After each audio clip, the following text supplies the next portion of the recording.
Counsel, this is Kira. Yes, ma'am. Can you hear me okay? Yeah. Hey, good morning. My name is Sean, calling on a recorded line. Hey, I spoke to you personally, I don't know, 2, 3, maybe a month ago. I gave you a public records request for 2 specific case files out of the Superior Court up there. You wrote them down, the case numbers for me. You asked me if I wanted to speak to the attorney about it, and I said, no, you've got the information. Just go ahead and fill those for me.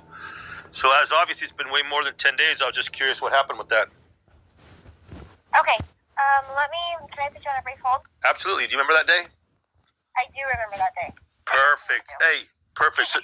Perfect. Hey, thank you for admitting that on the recorded call going to YouTube. Nope, no worries. Let me put you on a brief Definitely. hold. And I can give you those case numbers again if you guys want to try to scramble. Yeah, if you could just give them to me just one more time, that would be very helpful. Yeah.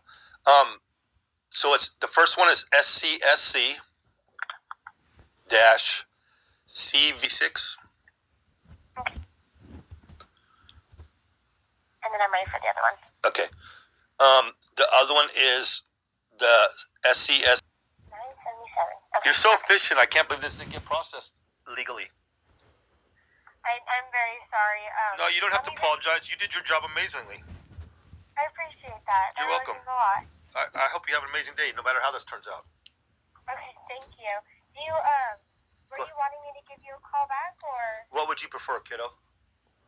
Let me get your phone number and let me talk to, my coworker and the attorney here and see what's going on, and then I'll give you a call back. Right. And hey, really quick. So I'm not trying to be adversarial. Here's what the problem that we're having. Okay, really quick. Okay. So the other party of that, my daughter's mom, had filed a case up there in 2015, and she filed for a temporary restraining order based on lies, and I know all men say that, but when I presented my evidence, she panicked and she dismissed the restraining order. Okay. That was in 2016. But the problem is she lied to the whole world and told the whole world that she had full custody when there had never been custody established. So that's the only reason I'm trying to get this record. So I live all the way down in Sacramento. I don't want to drive all the way up there. So if there's an easier way,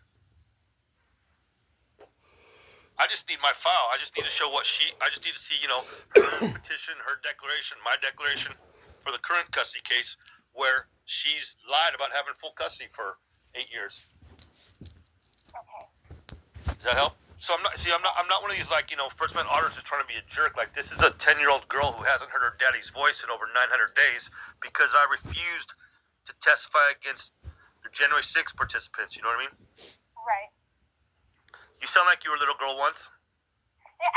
Could you imagine being 10 years old and not hearing your daddy's voice for 900 days to punish him politically? Yeah, that would be terrible. All right. Thank you. You're very welcome. Call me back. I'm sorry. I didn't give you the number yet, huh? Yeah. It's 9. Yes, ma'am. All right. We'll give you a Hey, call do you have a county issued email address? Like my, Not your personal email, because what I was gonna do is I was gonna send you the YouTube link to where maybe if the attorney there saw what's really going on, she might be a little more interested in upholding the law that's currently in violation.